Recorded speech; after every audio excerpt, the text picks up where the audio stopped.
Salutare, dragi prieteni ai triatlonului! Iată că am făcut-o și pe asta, Hero Mamaia 2022. Salut, Hero Mamaia 2022! Ia uite, că avem și astăzi condiții extraordinare.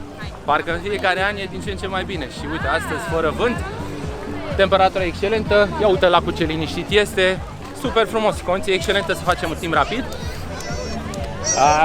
Deja au luat startul probele de la sprint, super sprint, sprint și olimpic au luat startul. Și urmează acum să luăm noi startul la half. Ce să zic, baftă multă tuturor, apăsați pedala puternic și după aceea o alergare cât mai rapidă. Revenim cu bine la finish. Am avut niște condiții extraordinare, un concurs foarte frumos și cum am primit deja mesaje de la prieteni și cunoscuți, mi-au zis: dom'le, când este concurența mare, este și spectacol.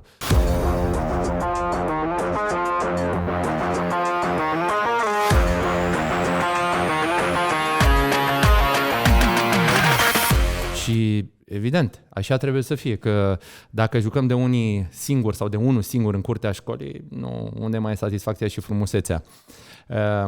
Da, scurt și la obiect, am testat două half-uri la o săptămână distanță, unul la Belgrad duminica trecută, iar apoi sâmbătă la Mamaia, Hero 2022. Ce să zic, am încercat foarte mult să temperez antrenamentele și să mă concentrez mai mult pe refacere în săptămâna dintre cele două concursuri, în așa fel încât să pot să fac un rezultat bun la Mamaia. Știam că Alexion este în formă foarte bună și mă așteptam, bineînțeles, să performeze la un nivel la fel de înalt cum a mers și la Belgrad. Dar în același timp, așa cum mi-a zis un prieten, te-ai uitat pe listă să vezi ce nume grele sunt acolo, sunt numai băieți buni care vin toți la concurs. Și exact cum spuneam, da, așa e frumos, trebuie să fie cât mai mulți ca să fie concurență și astfel să existe ideea de competitivitate, de spectacol, da, și bineînțeles adrenalina aia cursei, pe care nu o întâlnești dacă te întrești de unul singur. Așa că pentru mine a fost un concurs foarte frumos în care am plecat foarte tare la înot, m-am umflat după vreo 300 de metri, eram atât de umflat, aveam o plăcere așa că am văzut acolo în față pe Alexion, pe Alex Toma, zic, toată lumea se ține după ei, Antoanela după ei, George Murar la fel, 200-300 de metri a fost mult. După 200-300 de metri deja simțeam că mă sufoc și că știi cum e, tu vrei să tragi, dar nu mai poți, trebuie să o lași mai moale, în așa fel încât să poți să duci totuși un ritm până la capăt. Și am mers în ritmul meu, am mers, zic, Doamne, n-am făcut nici măcar o tură la not, valurile astea, n-am o problemă, că mă descurc, adică îmi și place foarte mult și marea și lacul. Dar era o senzație atât de, cum să spun eu așa, demoralizatoare, știi, când vezi că pierzi poziții, încetinești și vin alți băieți și alte fete din spate și, băi, ce se întâmplă aici? Dar am făcut pace cu starea respectivă și am zis, bă, merg în ritmul în care pot să merg, trag, nu mă las, dar mă bucur pur și simplu de concurs, mă bucur de cursă. Fac ca și cum ar fi o întrecere, fără să mă mai gândesc la ăla sau la, mă întrec eu. Și eu cu mine. Și așa că am dat tot ce am putut eu mai bine la proba de not și chiar nu m-am lăsat. Din privire așa, am văzut câțiva prieteni care m-au luat deja, l-am văzut pe seniorul, Sorin Bobei, care la ultima baliză, bătaie, dă accelerări. Zic că, mamă, lumea este în formă astăzi, e foarte bine, trebuie să mă țin după ei, dar nu am reușit, asta a fost în ziua respectivă. Am ieșit în vreo 30 de minute la not, când ies pe margine, din apropiați îmi zic, hai că ești bine, ești doar al 9-lea, al 10-lea, zic, aoleu, e bine, este un început bun. Iar ai 8-9 minute în spatele lui Ion și lui Toma, zic, e clar. Am luat-o la fugă, în tranziție, Sorin Bobeică, cum am zis, și cu Emil, foarte încântați. Hai, seniorule, ce faci? Facem și noi concurs astăzi, ne mișcăm și noi cu talent, ne mișcăm, ce să facem? Mi-am dat seama în momentul respectiv că singura strategie pentru ziua respectivă este de a da tot ce pot, fără să mă gândesc, pentru că nu am nimic de pierdut. Oricum sunt în poziția 10-a sau a 9-a, eram după un not. Nu știam cum o să-mi răspundă picioarele la un half distanță făcut cu o duminică înainte. Așa că am zis, domne, așa cum am făcut și cu o săptămână înainte la Belgrad, la fel o să fac și acum, merg la feeling, merg foarte mult, evident, nu la plimbare, concurăm aici, tragem de noi, tragem la limită și vedem ce se întâmplă. Și așa că am intrat pe traseu. La Mamaia avem 2 ture la not, 9 ture la bicicletă și 8 la alergare. La bicicletă fiind 9 ture, băieții și fetele fiind fresh, primele 2, 3, chiar 4 ture nu sunt foarte concludente și ai impresia că toți merg cam în același ritm, sunt pe acolo, toți tinerii. Dar adevărata, cum să spun eu, valoare, ca să zic așa, se vede după kilometru 50-60. Ultimii 30 km pe half și la full ultimii, la fel, 30 după kilometru 150, se vede cel care are motorul aerob bine dezvoltat, cel care a temperat și care a dozat efortul cum trebuie și cel care începe să scadă. Și mizam pe baza experienței că o să reușesc să prind din ce în ce mai mult din pozițiile pe care le pierdusem și mi-am transformat în obiectivul meu, doar asta era să pun ca un sniper înainte, știi, exact cum e așa, zic care e în față, în vizor, pac, ăla este. Și pentru că traseul, cei care nu știu, la Mamaia te duci și te întorci, cumva dacă vezi ceilalți băieți, poți să iei preferințe, la ai văzut stația de autobuz, pasarela și știi la următoarea tură cam pe unde te situezi, dacă ai fost mai în față, dacă pierzi teren sau dacă câștigi teren față de ceilalți băieți. Și asta îți dă o tărie foarte mare când vezi că la fiecare tură începi să închizi, să reduci din distanțe și să te apropii de ei. Așa că progresiv am început să mă apropii, exact cum am spus, după vreo 4-5 ture am început să câștig poziții mai bune. Și rând pe rând am ajuns de pe locul 9 sau 10 până pe poziția a doua după Alexion. La 6-a tură l-am prins pe Jombi, pe Deac Jombor, după aceea pe George Murar, după aceea pe Alex Toma și am intrat în tranziție cu puțin, să zic, nu știu, 20 de secunde, 10-20 de secunde, nu știu exact, în fața lui Alex Toma și zic că ok, am ajuns în poziția a doua, bicicletă, suntem mai bine acum, nu mai suntem la poziția 9, 10, cum eram după not, dar hai să vedem dacă putem să ținem ritmul ăsta.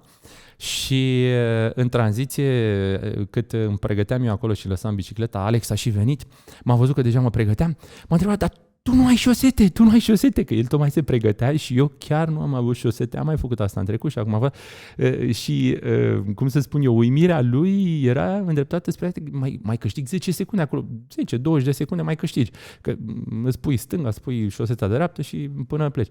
Și am pus repede pantofii și am și luat-o la fugă. Timp în care mi-am dat seama, nici n-am ieșit bine din tranziție și am început, am scos de pe mine tot ce aveam, centură, am dat ceasul jos, aveam pe la mijloc agățate diverse astea pentru nutriție, pentru pasti. Gata, zic că trebuie să fiu cât mai ușor, cât mai light și nu mai vreau să văd nimic, nici la bicicletă am avut doar harta, pe computer am avut doar harta stațiunii, Mamaia, o harta, vedeam, și totuși am avut, că am zis, să nu mă amețesc cumva, numărul de kilometri, că zic, s-au mai întâmplat, au mai fost prieteni de au făcut mai mulți kilometri, o tură în plus, că știi cum e, 9 ture, poate ne încurci și numărul una minus sau în plus.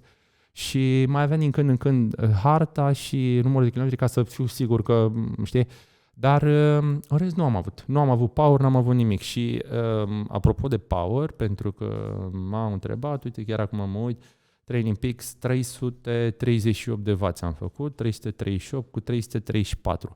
Dar am mers după feeling, adică nu am mers toată bicicleta fără să mă uit la putere. Pur și simplu am mers, iar apoi m-am uitat și am văzut că am făcut 338 de W cu 334 average, cu o variabilitate de 1.01. Această variabilitate 1.01 este stricată, ca să zic așa, de întoarceri.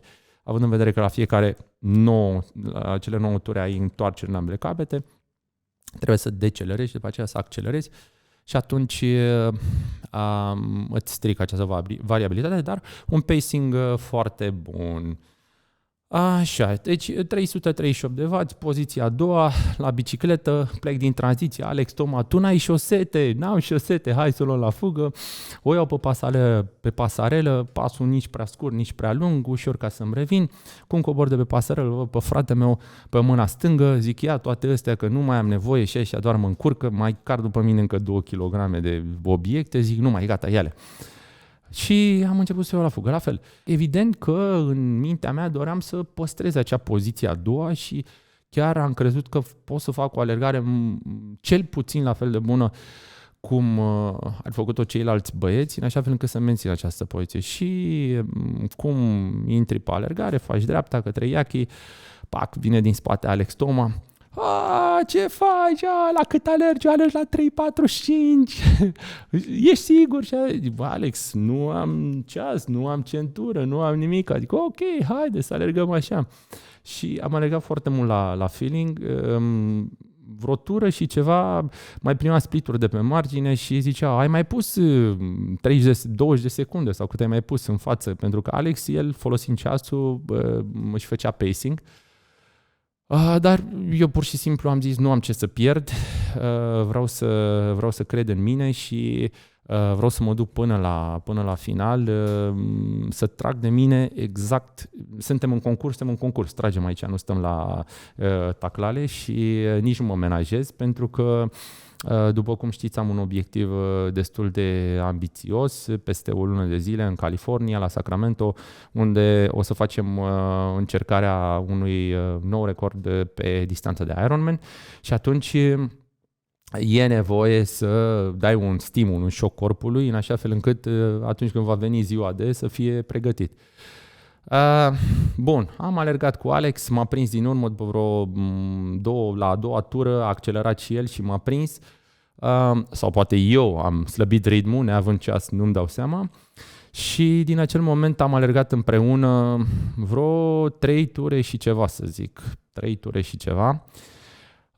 Timpul în care alergam, era el, eram eu, mai schimbam, stăteam și discutam și aici este foarte important și de asta am văzut și știu pe baza experienței mentalitatea pe care noi o construim și atenție că atunci când ești într-un concurs nu poți să o controlezi și nu poți să o schimbi pentru că devine un automat și e plug and play, adică pur și simplu te domină atunci.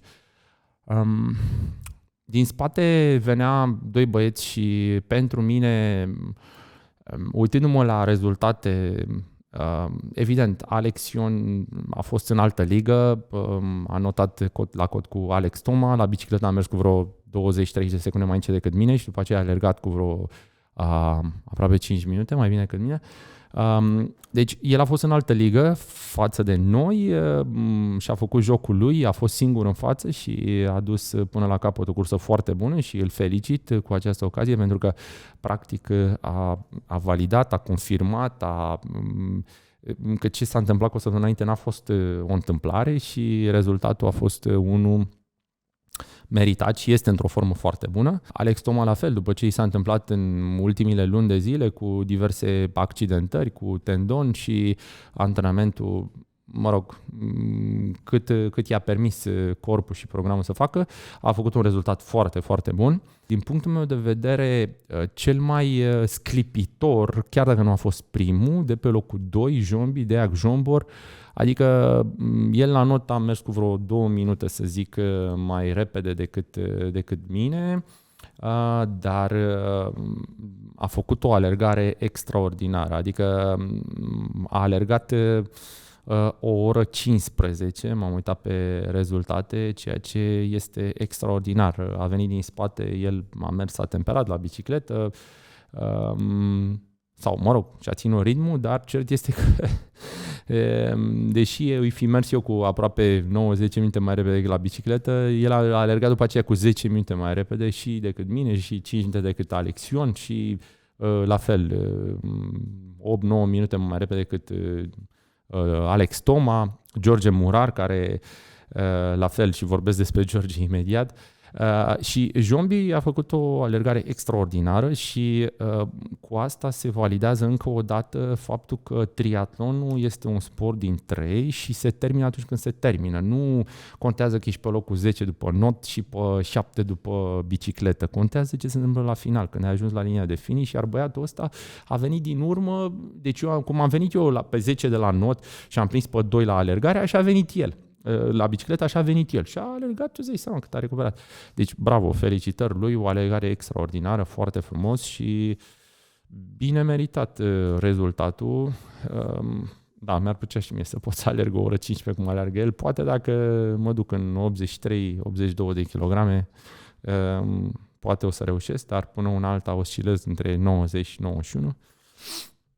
Așa că mai avem de lucru. Da, și mă întorc. Eram cu Alex Toma și apropo de George Murar. Și alergam eu cu Alex Toma. Evident că din spate vedem pe George, care știm că alergă foarte bine, el are timp extraordinari pe distanțe de 5 km și 10, alergă cum alergă și Bereș, super, super tare. Bereș un absent, dar a câștigat la Olimpic. Bravo lui, o revenire spectaculoasă după fractura de avut-o de claviculă. Îl așteptăm la half înapoi și la full, bineînțeles. Și alergând cu Alex în timpul alergării, tot apar și mintea îți joacă feste și mintea îți vorbește și aoleu, da, alergăm prea încet, da, alergăm prea repede, da, ne prinde, da, 2 minute, da, 1 minut 40, da, a câștigat 10 secunde la tura asta, da, a câștigat. Zic, băi, dar stai puțin, de fapt toate gândurile astea și aici e marea problemă. Cu cât îți vorbești mai mult, cu atât îți iei din energie, cu atât te deconcentrezi de la ce ai tu de făcut și cu atât începi să implantezi, să însemințezi ideea aia că nu poți. Și practic așa slăbești ritmul. Și atunci deviza a fost una singură. Zic, nu ne prinde, hai să nu ne concentrăm pe asta, că a recuperat 5, a recuperat 10 secunde, hai să ne concentrăm pe ceas, nici nu am ceas, centură, haide să dăm tot ce avem noi mai bun, haide să respirăm și să facem pas cu pas tot ce putem mai bine până ajungem la finish și să credem că corpul nostru o să ne ducă acolo și nu o să ne prindă. Această strategie, știi cum e, ușor de zis, mai greu de făcut. După vreo 6 ture, un pas s-a transformat în 2 pași, 2 pași s-au transformat în 3, după aceea în 2-3 metri, în 5 metri, în 10 metri și așa, dintr-o dată alerg și pur și simplu l-am pierdut pe Alex Toma. Pur și simplu când am făcut dreapta către ea, la tura 5-a, cred, sau a 6-a, nu mai știu, s-a distanțat.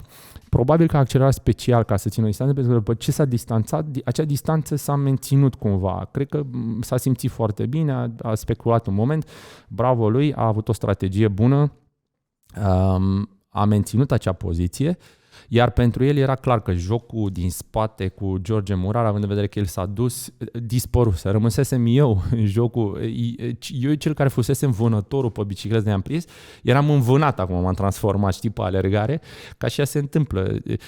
Ca și o paranteză, în momentul când ai 8 minute mai jos la 8 minute și ceva mai jos la bicicletă, după proba de not, da? Și după aceea la bicicletă recuperezi la 8 minute, îți dai seama că te taxează, iar după aceea dacă vrei să alergi și mai bine decât ăla pe care l-ai prins din urmă, trebuie să fii, cum să spun eu, net superior ca să poți să faci, să recuperezi 8 minute și să faci și din bicicletă și din alergare mai bine.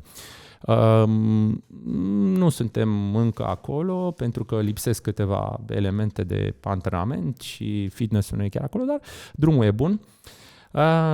Și 2 ture erau și în mintea mea, evident că trebuie să recunosc că sunt momente când spui, mamă, da, mai pot să fac asta, aoleu, încep să slăbesc ritmul, simțeam că parcă mă supraîncălzesc când puneam apă în cap, în gură, deci nu era foarte cald la mama, da? Pur și simplu aia este senzația. Dar întotdeauna am avut această abilitate de a mă detașa de gândurile care, fie de bine, fie de rău, care mi-apar și cumva să mă contopesc în momentul respectiv hai să nu spun să mă contopesc în durere, dar aia e realitatea, știi? Adică pur și simplu să stai acolo ca un câine, da? Ca un câine și zici, bă, ce mai sunt? Mai sunt 2 ture. Adică o altă paralelă de multe ori visez și asta e un lucru, cei care ați fost, înțelegeți asta, în momentul când știi că ești unul dintre cei mai buni, de exemplu la bicicletă știam că am șansele să fac bicicleta cea mai bună și a ieșit timpul cel mai bun. Știam că sunt cotat cel mai bine și pot să prind cel mai... Îți dă o, cum să spun eu, o tărie din asta și o forță când pur și simplu vezi pe fețele lor cum te apropii și ei.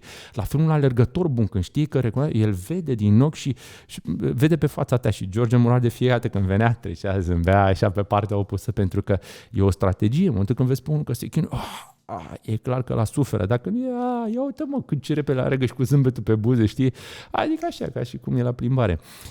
Și întotdeauna sunt jocuri mentale, de foarte multe ori sunt jocuri mentale. Dacă reușești tu să le faci pentru altul foarte bine, dar trebuie să scanezi postura, trebuie să scanezi respirația, cum arată, cum se poziționează, cum taie curbele, ce face, mâinile. Adică totul trebuie speculat și chiar dacă este un half și nu este un full, eu nu am avut cu colegii români din experiență cu Andrei Dudu, am avut și, n-aș spune, cu Bereș nu a fost până acum, dar doar cu Andrei am avut câteva astfel de curse, ca să zic așa, pe full, unde jocul mental este și mai mare, nu este ca la half.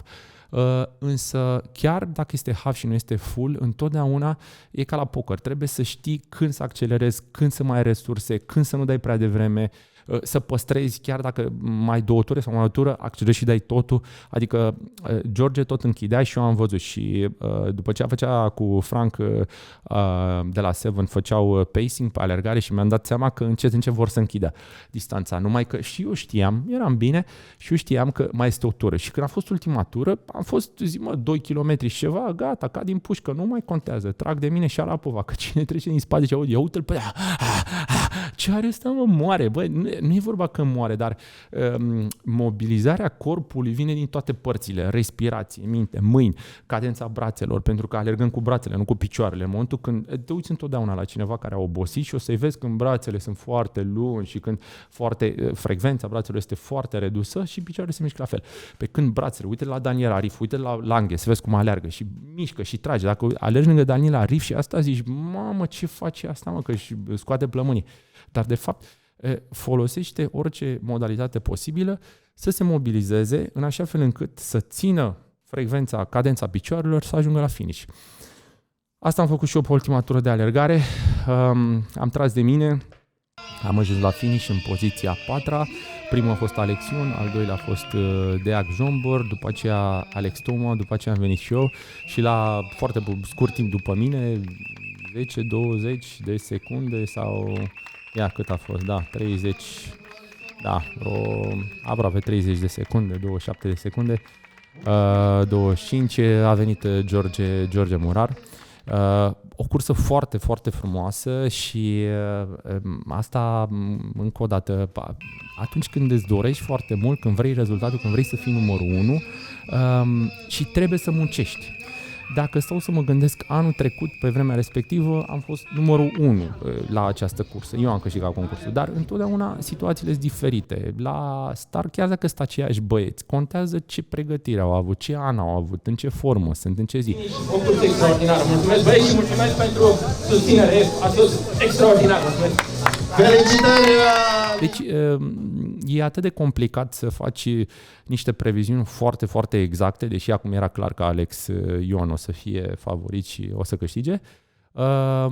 Dar toate aceste lucruri sunt sarea și piperul și, cum să spun eu, creează picanterii și fac tot jocul să fie mult mai frumos. Ai auzit? Treaba e simplă. Alergi până nu mai poți. Așa a fost și deviza zilei de astăzi. Nu mai contează locul, chiar nu contează locul. Important e că a fost o zi superbă. Mă bucur foarte mult când sunt băieți așa la start care îți împing limitele și chiar invit, veniți la Mamaia, e foarte frumos, o cursă rapidă, atmosferă extraordinară, vreme superbă. Hai frate, la mișcare, zicem că noi n-avem. Uite că avem frumos susținere, oameni, fete frumoase de ne-au încurajat astăzi. În continuare, că toți sunt la aprecieri față de, sau pentru alți băieți și fete. Un alt exemplu e Ene Răzvan, care merge în Hawaii foarte curând. Eu ce să zic, băiatul ăsta la 49 de ani, uite, 4 ore 18, Adică este senzațional ce face la 49 de ani, a venit la exact 10 minute după noi, 10-11 minute. Ce pot să mai zic de atâta, știi? Adică, felicitări lui. La fel tuturor celor și din top 10, Bobei Căsorin, Dudu Dan, Marius Câmpean și Ivo Rusev, nu-l știu, dar nu numai, tuturor celor care au terminat. M-am bucurat foarte mult să o văd pe Antoine la primul ei half, cu excepția transferului, dar aici altceva pe plat, unde a ieșit campioană. Felicitări, Anto! E un alt început, mult succes pe drumul către Jocurile Olimpice și dacă îți place half-ul, te mai așteptăm și pe viitor.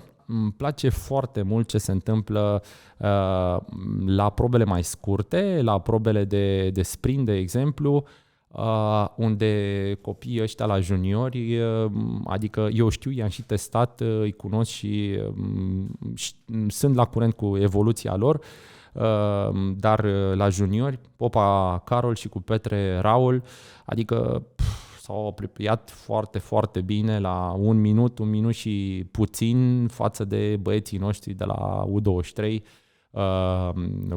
Vlad Remzing și Eric Rogoz. Asta e un lucru foarte, foarte frumos, e un lucru foarte îmbucurător și, ce să zic, e frumos să vezi că atunci când vine concurența, tânăra generație din spate și creează concurență celor mai mari, U23 și după aceea seniorilor, e o treabă extraordinară. La fel și la fete, Delia, un rezultat foarte frumos, a venit fata noastră, au venit peste fetele noastre, ca să zicem așa, Alessia din Italia, din echipa lui Simone, dar și aici, de exemplu, Alessia a făcut o oră 02, Delia o oră 07, un rezultat foarte frumos.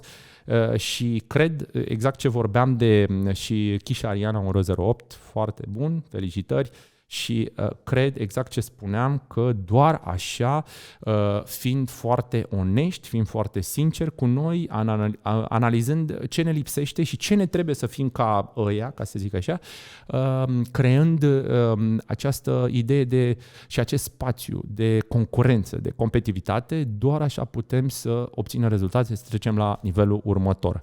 Așadar, felicitări tuturor celor care au luat startul la Hero Mamaia, la toate probele. După concurs am avut plăcerea ca de fiecare dată să vorbesc cu foarte mulți băieți și fete încântați, fie că au făcut 5 ore jumate, fie că au făcut 6 ore, sau cu copii, că am făcut super sprint, mi s-a pus durerea așa după bicicletă, la alergare, că am văzut pe YouTube, că spuneați ceva și asta, cum se va... Toate aceste lucruri mă bucură foarte mult și mă încântă să văd că triatlonul începe să fie din ce în ce mai cunoscut și mai mult de atât, vedeți voi exact ce vorbeam cu un prieten. Ok, am ieșit pe locul cât am ieșit, am bătut cu pumnul în piept că fac sub 4 ore.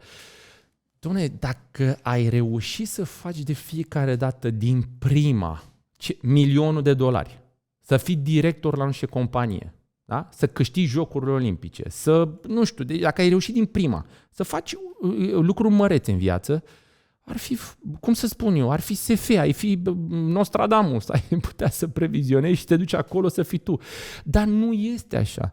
De cele mai multe ori, asta este cheia succesului și asta este strategia prin care reușești să îți perfecționezi drumul pe care tu îl urmezi în viață, pentru că, de fapt, noi, făcând toate aceste experiențe, descoperim metode cum să facem și cum să nu facem anumite lucruri. Și odată, într-o anumită zi, când totul se aliniază, când planetele sunt aliniate, când ai feeling-ul, când cafeaua e bună, când totul te trezești și gata, mă, astăzi a ieșit. Și iese.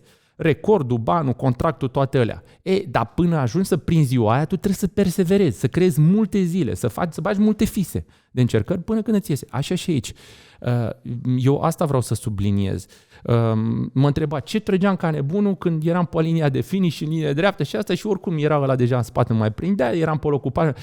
Păi mă, cineva făcea comparație cu Sanders. Da, întotdeauna mi-a plăcut și îmi place provocarea, îmi place durerea și îmi place să duc până la capăt și la extreme în care eu m-am băgat, eu m-am înscris, nu m-a luat nimeni să mă ducă, m-a luat de mână să mă duc acolo, hai du-te și aleargă. Eu singur am ales să fac asta și dacă am ales, mental, asta este ceea ce la foarte mult și mie mi se întâmpla în trecut și transmit un mesaj către mai ales juniori și mai tinerei așa, nu vă mai faceți alibiuri, nu vă mai faceți scuze din momentul cursei.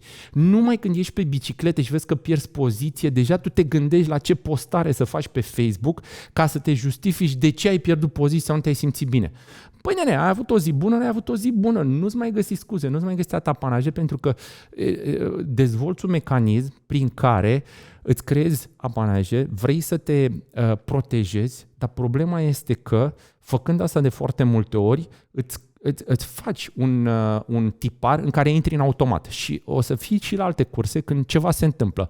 Un adversar te domină, rămâi în spate, nu poți să accelerezi, tot felul de situații și atunci, în loc să fii ferm pe poziție, ca un câine, să muși din ei, să nu te lași, asta e cât poți, stai acolo frate, s-a dus la 10 metri, asta e, dar s-ar putea după încă 1 kilometru, ia 10 metri să-l prinzi din urmă. Băi, trebuie să fii fermă pe poziție, nu așa, tu deja să te gândești, când în loc să alergi, tu să te gândești și să postezi pe Facebook. Păi nu se poate așa ceva. Iar asta spun că știu sigur și mie mi s-a întâmplat de o dată de 2 ori, acum câțiva ani, în ultimul timp recunosc că nu, că nici nu mai aveam timp, doar mă gândeam acolo cum să fac să nu mă prindă ăla din urmă. Dar insist foarte mult pe tema asta și cei care sunt, ca să zic așa, cei care sunteți onești și care nu trebuie să verbalizați, nici trebuie să spuneți, dar în sinea voastră ziceți, bă, da, sub o formă sau alta, trebuie să recunoașteți că este un mecanism al nostru și e perfect normal ca mintea umană să vrea să ne protejeze. Deci, nu, hai să nu facem așa, haideți să fim niște campioni, haideți să fim niște învingători, haideți să ne programăm, haideți să ne preprogramăm de fiecare dată pentru succes, că noi putem, că noi reușim, că noi avem, evident trebuie să și executăm și să facem către succes și să ne antrenăm în continuare. Ne antrenăm în continuare, urmează o perioadă frumoasă, o săptămână și ceva de refacere. Și după aceea ultimul bloc de 3 săptămâni și plecăm într-un turneu în state, în California. Vom face acolo Ironman Sacramento, încercăm să facem 8:30 pe full, iar după aceea la o săptămână după Ironman avem campionatele mondiale de half în St. George, o calificare din 2019 pe care o țin de foarte mult timp, dar nu pot să o mai amând pentru că e ultimul an, o pierd, așa că o să mă duc și o să văd ce se întâmplă la o săptămână după full. Cât despre proiectul sub 4 ore pe half, pentru că m-au întrebat, și ai renunțat? Exact ce vă spuneam adineauri. N-a fost, am băgat 2 fise, Belgrad, Mamaia, ca să zic așa, nu s-a întâmplat. Dar stați pe aproape pentru că pregătim a 3-a fisă pe 2022 și asta pentru că s-a arătat și când se arată înseamnă că se întâmplă, că nu poți să ai o viziune, nu ai cum să-ți fie ceva dat dacă nu urmează să se întâmple. Așa că și vouă vedeți ceea ce vreți să vedeți și credeți în ceea ce vreți să faceți și la treabă.